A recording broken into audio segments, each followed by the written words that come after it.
Salut à tous, je se retrouve pour la troisième partie de mon montage de water cooling.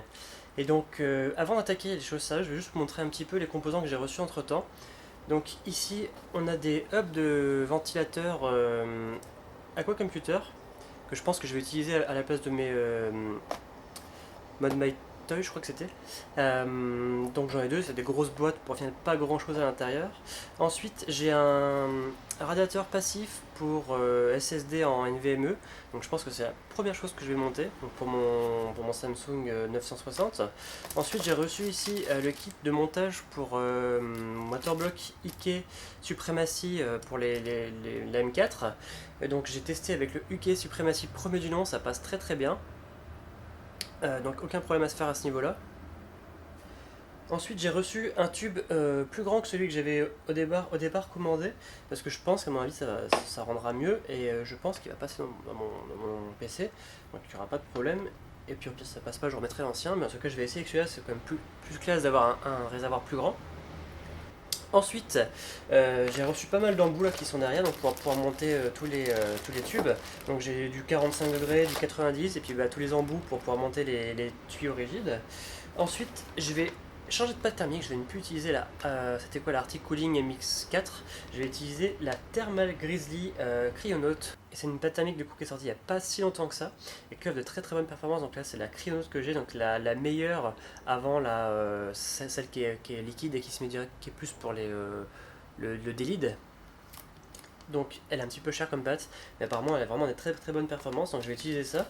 Et du coup au niveau du liquide, j'ai reçu donc le liquide, donc j'ai ici c'est censé être jaune, hein, cela. Je pense que Aquacomputer a des problèmes avec les couleurs, parce que celle-là c'est censé être orange. Donc c'est plus rouge que orange.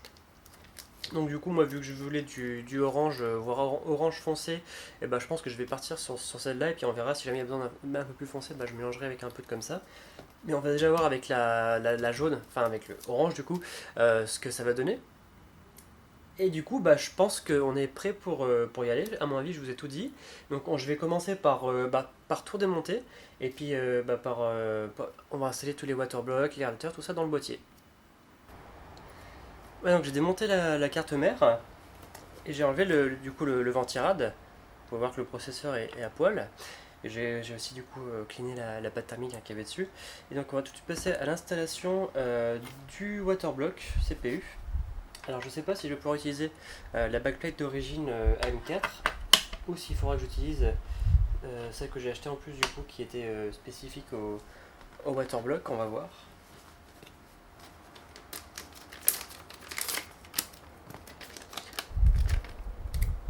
Donc là j'ai pris une seringue de quelques grammes. Voilà, donc elle a une conductivité de 12,5 WM par K. Alors je me rappelle jamais les significations, mais en gros c'est plutôt très très bon. Donc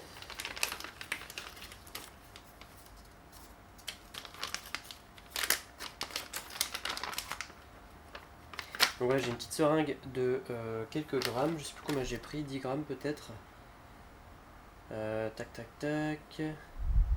Non, c'est pris 5,5 grammes, sachant que ils les vendent aussi par paquet de 1 gramme. Mais ça revient beaucoup plus cher de les acheter par paquet de 1 gramme, parce que ça va être 5 euros la dose, alors que là ça va être 10 ou 15 euros les 5 grammes. Donc apparemment c'est une pâte thermique qui est un petit peu compliquée à appliquer.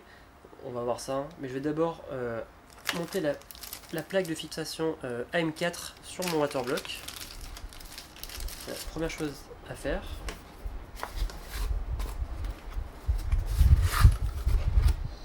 Sachant que la pâte thermique qui fournissait avant avec les waterblocks IK, qui était c'était de la gélide, elle était vraiment pas mal aussi.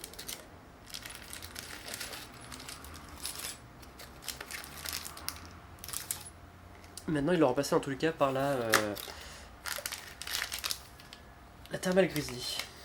Donc là, première chose que je vais faire, c'est que je vais démonter mon waterblock du coup pour pouvoir mettre la backplate, enfin la plate, enfin une backplate, c'est la plaque de fixation pour AM4. Vous pouvez voir que le bloc est très sympa. Ça reste du classique de chez Ikea. Donc là, il va falloir que j'enlève tout ça. Je pense que je vais juste enlever les coins pour l'instant, pour le dévisser tranquillement.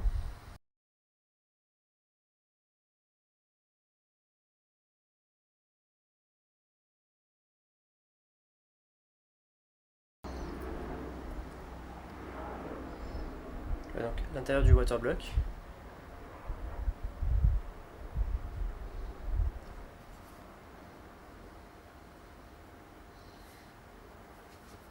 Évidemment, il y a le joint qui est venu avec, sinon c'est pas marrant. Je vais le replacer tranquillement par là. Je vais regarder s'il faut que je change la petite plaque au milieu ou pas. Dans la notice, ils disent qu'on peut laisser la petite plaque d'origine pour le waterblock, enfin pour tout ce qui est du AMD. Donc moi je vais la laisser comme ça sans problème. Donc c'est là qu'il faut que je me trompe pas de sens. Donc on va venir prendre la plaque, on va la mettre comme ça.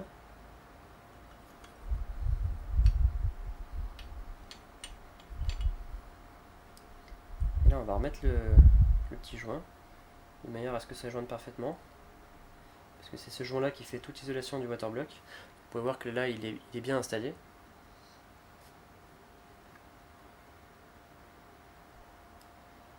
Et on remet par dessus du coup ce qui fait contact avec le CPU. Hein.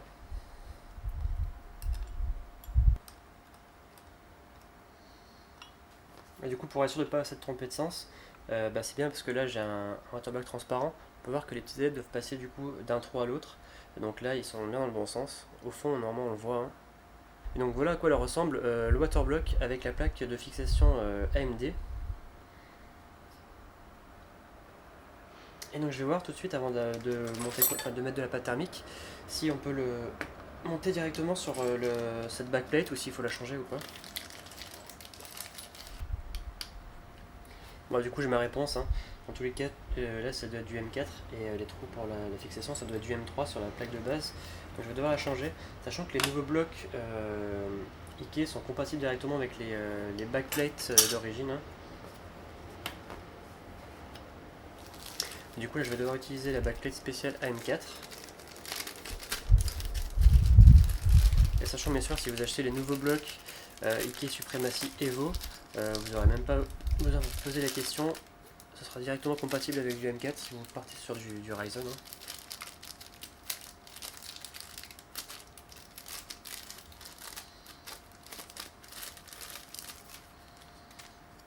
Donc ça c'est la plaque Intel, on n'en a pas besoin.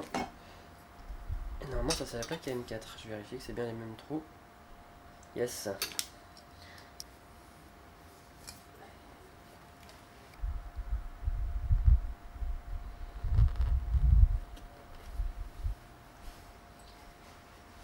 Et donc là je vais utiliser les vis qui sont un peu plus longues.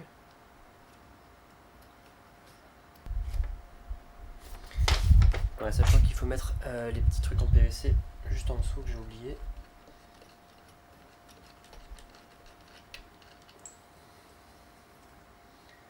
Voilà.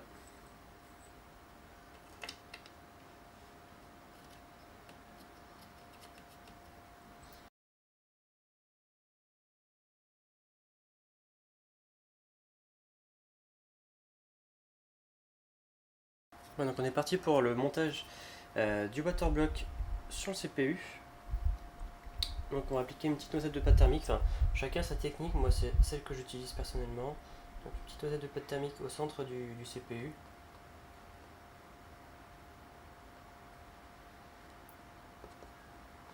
Ça sert à en mettre trop, parce que dans tous les cas ça va déborder, donc ça sert à en mettre trop. Puis ça coûte cher la pâte thermique, surtout celle-là.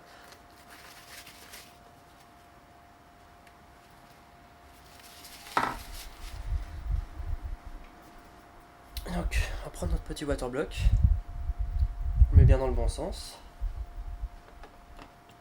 Et on glisse dessus. Hop. Ensuite il faut juste prendre les petits ressorts. On met un sur chaque vis. Et il n'y a plus qu'à prendre des petits capuchons. Et on serre. On serre toujours en croix. Hein. C'est la technique de base pour quand on monte un waterblock ou un anti-rad, peu importe.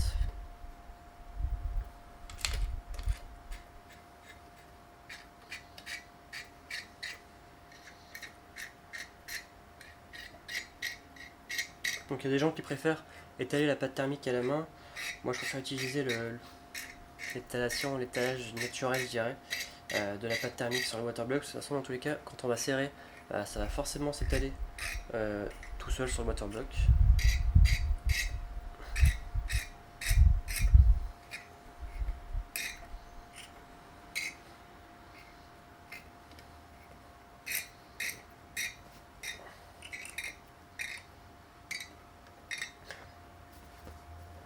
Ouais, donc ça sert à rien de serrer comme un bûcheron non plus.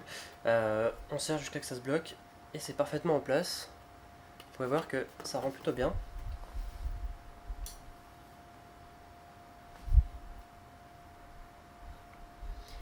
Et ça passe, waterblock, et après ça reste du classique de chez Ikea. Donc on a ici le in, ici le out. C'est vrai que je vous ai pas encore montré tout à fait le schéma que je comptais utiliser, enfin en tout cas le circuit que je comptais utiliser pour ma boucle. Je vous en parlerai juste après. Maintenant on va passer au montage du waterblock GPU, donc du coup sur la carte graphique. Donc voilà notre carte graphique. Donc pour l'instant c'était toujours ma Saphir 290 3X overclocké.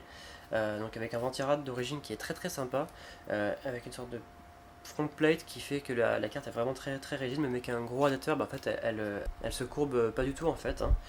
Donc sachant dans tous les cas, moi je vais installer ensuite la backplate une fois que j'aurai mis le waterblock en place. Donc première étape, ça va être de dévisser toutes les petites vis qu'on voit à l'arrière pour enlever le ventirad d'origine.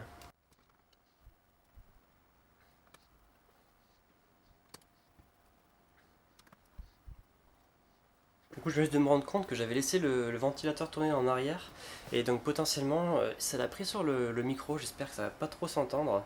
Si c'est le cas, je suis vraiment désolé. Donc là, j'ai enlevé toutes les vis, donc on devrait pouvoir retirer le radiateur de base, sachant qu'il y a quand même pas mal de vis, une bonne quinzaine en tout. En tout cas, le ventirad il risquait pas de tomber tout seul, hein, ça c'est clair. Avec le nombre de vis qu'il y a, c'est assez impressionnant.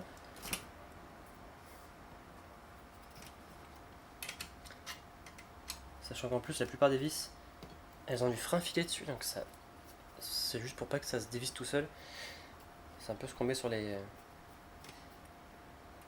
étriers de frein, par exemple sur les voitures ou des choses comme ça, sur les plaquettes, tout ça. C'est tout ce qui peut te ramener à vibrer pour pas que ça puisse se dévisser tout seul. Alors là, du coup, sur une carte graphique, ça risquait vraiment pas de s'enlever tout seul. Voilà, donc on débranche le petit ventilo. C'est toujours ça un peu l'étape la plus compliquée sur les montages de cartes graphiques. Et donc là, on a notre ventirad très sympa qui pèse un bon poids quand même, hein. On a ici des petits pads thermiques.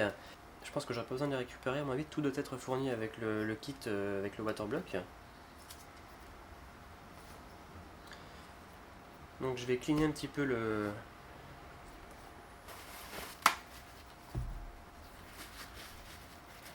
Voilà, donc j'ai fini de nettoyer donc la pâte thermique d'origine. D'ailleurs, je vois qu'il y a des petits pads sur la mémoire. Je sais pas si je vais m'en resservir ou si je vais prendre ceux qui sont fournis avec. Normalement, il doit y en avoir qui sont fournis avec le waterblock. On a une grosse boîte.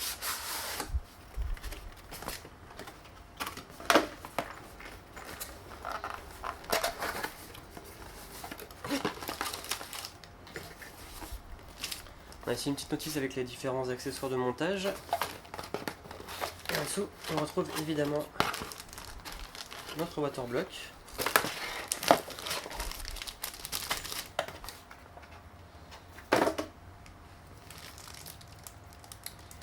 Donc c'est un waterblock noir et alu, hein, avec le derrière en finition nickel, comme sur le waterblock CPU.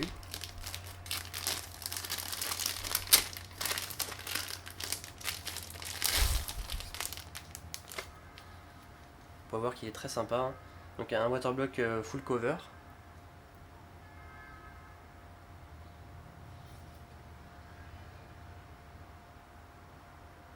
Et je vais tout de suite sortir aussi la backplate, parce qu'on va tout monter en même temps, hein.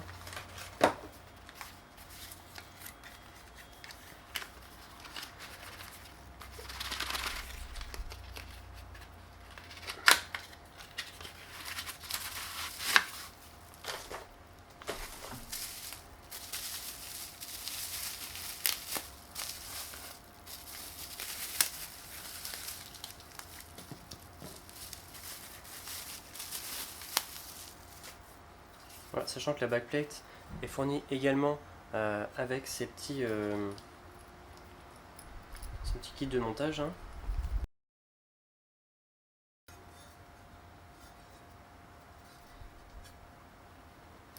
Donc dans un premier temps, je vais monter le waterblock sur la carte graphique.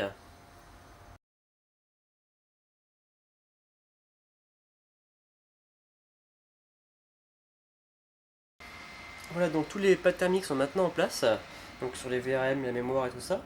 Et donc je vais maintenant procéder à l'installation du waterblock sur la carte graphique. Donc on va mettre un petit peu de pâte thermique du coup sur le GPU. Et puis on va ensuite enfiler le waterblock sur la carte graphique. Donc au niveau de la pâte thermique, je vais remettre un petit peu de cryonaute, hein, tant qu'à faire.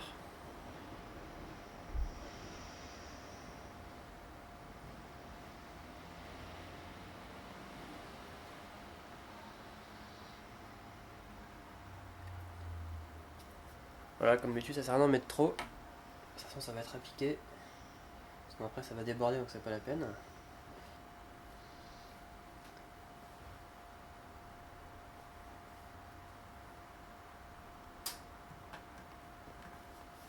Voilà, normalement, ça devrait être bon comme ça.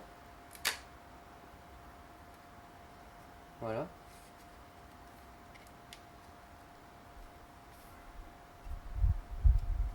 Donc là, on va venir visser toutes les petites vis derrière. Sachant qu'à chaque fois, il faut mettre un petit truc en PVC. Hein. Voilà, donc là, le waterblock est maintenant en place. On peut voir que ça rend plutôt bien. Vraiment bien, ces waterblocks, ils sont vraiment cool. Donc du coup, je vais installer maintenant la backplate.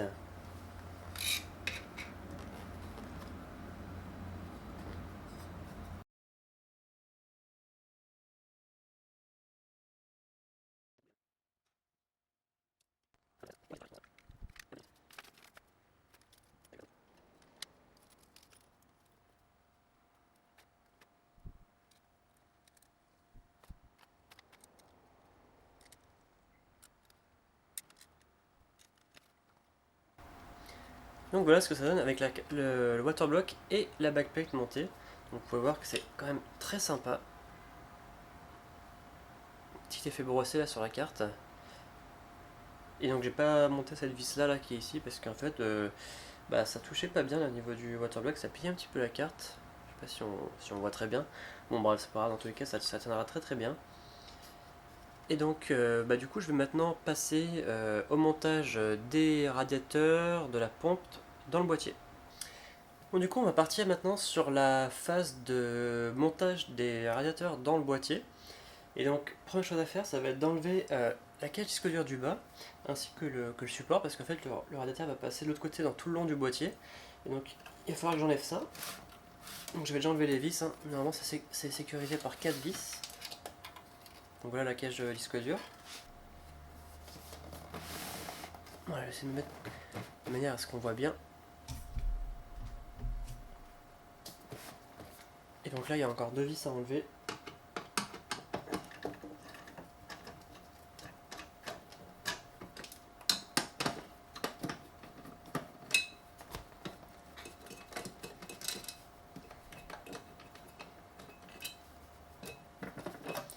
Et on peut enlever directement le support de cage disque dur. Voilà. Et donc là on peut voir que ça laisse la place dans le bas pour faire passer le radiateur qui sera installé du coup à ce niveau là. Du coup je pense que les disques je vais les laisser là pour l'instant. On verra si j'utilise les cages 2.5 après, sachant que j'ai qu'un seul SSD à monter. Bon pour l'instant il va rester là, mais on verra par la suite comment je fais. Du coup, je vais installer les radiateurs, donc je vais aller chercher tous mes ventilateurs, tous mes radiateurs et les contrôleurs de ventilateurs. Et je vais monter tout ça, et puis après on va monter ça dans le boîtier. Bon, du coup, je vais commencer par le radiateur du bas, donc c'est un AlphaCool Monsta 480. Donc, énorme radiateur, tellement grand que j'ai du mal à le mettre comme il faut sur mon canapé pour vous le montrer.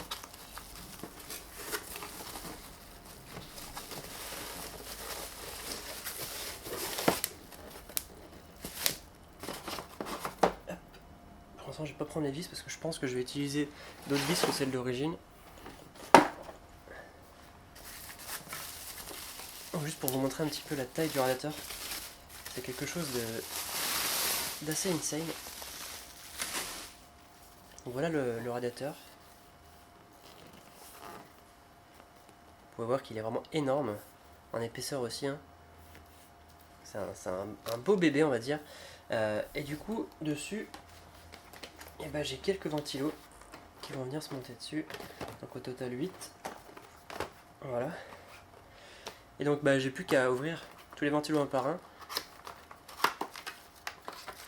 Je pense que je vais d'ailleurs utiliser les petits caoutchoucs qui sont fournis avec, hein, parce que ça permet d'éviter toute vibration, même si je pense qu'à 800 RPM il doit pas en avoir des masses, sachant qu'ils viennent avec plusieurs types de vis, notamment pour radiateur.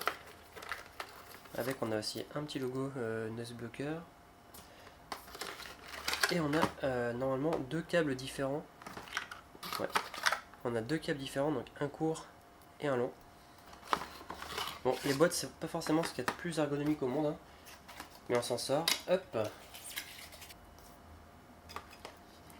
Donc voilà pour un ventilateur. Sachant que je vais aussi vous montrer les contrôleurs de ventilateur aussi. Un petit peu de place. Donc là j'ai mon ventilo.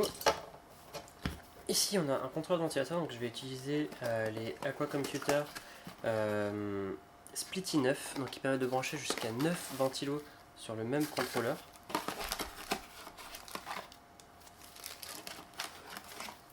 Attention que dans la boîte on a une rallonge qui est fournie, on a quelques vis et un truc double face autocollant, et bien sûr on a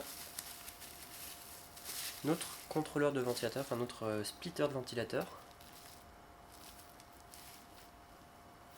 Faut voir qu'il est tout petit. Ici on a un petit logo Aqua Computer sur le derrière, ici c'est du caoutchouc, hein. Donc plutôt sympa, vraiment ça inspire la qualité, enfin ça respire la qualité plutôt. Et donc ça, vu que c'est le radiateur du bas, il sera monté en gros comme ça dans le boîtier. Donc là ce sera l'arrière ici, et là ce sera l'avant du boîtier, et donc en push-pull. Et donc bah, je vais tout de suite déballer les autres ventilateurs et je vais commencer l'assemblage sur le radiateur.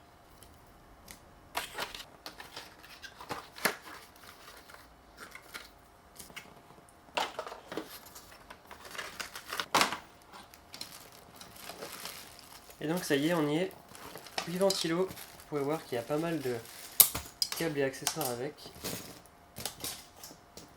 Sachant qu'il y en a la moitié qui vient de tomber par terre, voilà.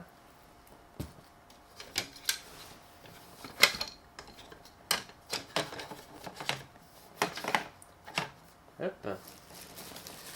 Et donc, comme vous pouvez voir, les bundles de ces ventilateurs sont vraiment très bien garnis. Et c'est une des raisons qui fait que je l'ai choisi, parce que vous voyez, rien que tout ça, c'est juste les accessoires qu'on a avec 8 ventilateurs. Donc on a les câbles, les vis, les trucs en caoutchouc. Voilà, ça fait vraiment beaucoup de bazar, juste pour 8 ventilateurs. Donc du coup, je vais en mettre 4 de côté, le temps qu'on monte les 4 premiers. Donc pour mettre la protection anti-dérapant, enfin anti-vibration plutôt, c'est pas très compliqué. On va slide comme ça. C'est marrant, ils ont l'impression qu'ils sont un peu de poussière dessus ou un peu de petite saleté, parce que ça prend tout ce qui est statique. Du coup, toutes les petites poussières viennent se coller dessus. Voilà, pas très compliqué hein, pour monter un truc dessus.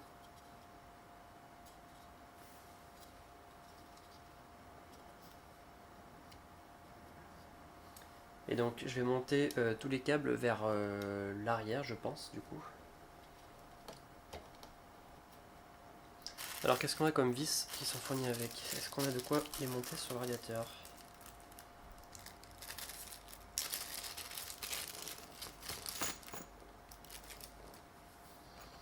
C'est un petit peu étrange d'avoir des rondelles de fixation comme ça. Ah mais on avait aussi juste les petits trucs en caoutchouc en fait qui viennent se mettre directement dans les trous du ventilateur. Hein. Alors on a des grandes vis, est-ce que elles font la bonne taille? Voilà, donc maintenant j'ai monté les 4 ventilateurs du dessus, enfin qui vont être sur le haut du radiateur du bas. Au final, j'ai enlevé les petites protections en caoutchouc là, parce que celle-là, là, parce qu'au final, ça passait pas avec sur le radiateur avec tous les ventilos en fait. Au niveau de l'épaisseur, c'était trop large là entre les ventilos. Mais du coup, j'ai quand même laissé sur ceux-là les petits patins antidérapants juste en dessous. Et puis là, du coup, j'ai vissé directement. Comme ça fait toujours une petite protection anti-vibration. Et du coup, bah, ce que je vais faire maintenant, c'est que je vais monter du coup dans le radiateur dans le boîtier. Donc du coup là, je sais pas si on verra bien, mais non, ça va être compliqué de vous montrer comme ça. Mais en gros là, j'ai le boîtier qui est à l'envers. Et donc, bah, ce qui reste à faire, ça va être en gros de glisser le radiateur comme ça à l'intérieur. Et puis de mettre tous les ventilos sur le dessus là. Et de visser tout ça ensemble. Donc là malheureusement je pense que ça va être compliqué de vous le montrer à la caméra, mais je vais le faire et puis bah, dès que c'est fait je vous montre tout le résultat. Bon, du coup j'ai réussi à monter les ventilateurs sur le bas, je sais pas si ça se voit bien. Euh, C'était un petit peu galère, du coup j'ai réussi à mettre les trucs anti-vibration entre ces vis là et les ventilateurs de l'autre côté. Donc je vais vous montrer un petit peu à quoi ça ressemble. Et du coup j'ai dû enlever la plaque là qui était sur le côté, qui était ici là, pour pouvoir installer, sinon ça était trop galère. J'ai mis des petits bouts de scotch là, c'était pour pas abîmer le radiateur parce qu'en glissant tout à l'heure il s'est un petit peu rayé. Bon bref, je les enlèverai dans tous les cas pour la finale, hein. Enfin pour l'assemblage final je veux dire. Euh, donc voilà, le radiateur là il a été fixé comme ça. Du coup j'ai aussi mis les ventilateurs sur le dessus, hein. Enfin ils étaient déjà tout à l'heure. Et du coup là les câbles des ventilateurs du dessus, ils arrivent tous derrière ici là. Par contre, les câbles des ventilateurs du bas, du coup, ils sont là. Je les ai pas encore branchés. Donc je pense que je les ferai courir quelque part par là, puis on fera le tour à un moment donné pour brancher tout ça derrière avec les autres, hein. Ou alors par au-dessus, comme ça, un peu discrètement. On verra, de toute façon, c'est les câbles gainés noirs, donc dans tous les cas, ça se verra pas trop. Et du coup, maintenant, ce que je vais faire, c'est que je vais faire la même chose, mais avec le radiateur du dessus. Ouais, donc du coup, là, j'ai installé les ventilateur sur le deuxième radiateur. Donc là j'ai installé que ceux qui vont être dans le bas, donc en extraction vers le haut, donc dans ce sens là. Il sera dans ce sens là dans le boîtier. Et donc ensuite il faut que j'installe dans le haut du boîtier que je mette en sandwich en fait entre le radiateur et le haut du boîtier, les autres ventilateurs. Quoique je vais peut-être les mettre par-dessus le haut du boîtier, je vais voir si ça passe avec le haut. J'essaie de vous montrer quand même. Donc, je sais pas si je vais pouvoir mettre les ventilateurs là sur ce côté là du boîtier ou à l'intérieur. On verra. Je pense que je vais essayer de les mettre sur le dessus là. Ça devrait passer normalement. On va voir, hein. De toute façon je vais faire le test. Bon du coup je viens de finir d'assembler le radiateur du haut. Ça a été un petit peu galère parce qu'il y a les bouchons du haut du radiateur qui touchaient du coup la plaque des ventilateurs. Il n'y a pas le trou fait pour. Donc du coup j'ai dû mettre des entretoises, enfin des petites rondelles de fixation de ventilateur comme entretoise du radiateur. Et pour voir qu'au niveau du haut, ça ferme parfaitement avec le top, hein, du boîtier. Donc là on peut voir clairement que ça rentre pile poil, hein. Je vais essayer de vous faire un petit plan autre que ça pour que vous puissiez un petit peu mieux voir.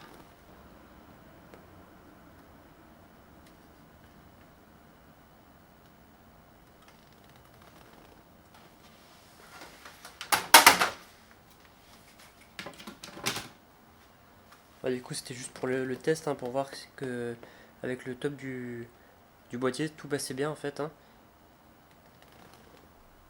Voilà donc à quoi ça ressemble vu de l'intérieur du boîtier. Je sais pas si on voit très bien, mais voilà grosso modo. Donc là on a les ventilos qui sont sur le dessus comme ça. Et donc la prochaine étape, ça va être de monter la pompe, de remettre la carte mère dans le boîtier, et puis de commencer à mettre les tuyaux, puis aussi mettre le réservoir et tout ça. Donc je pense que je ferai ça dans une deuxième partie en fonction de la longueur de cette vidéo.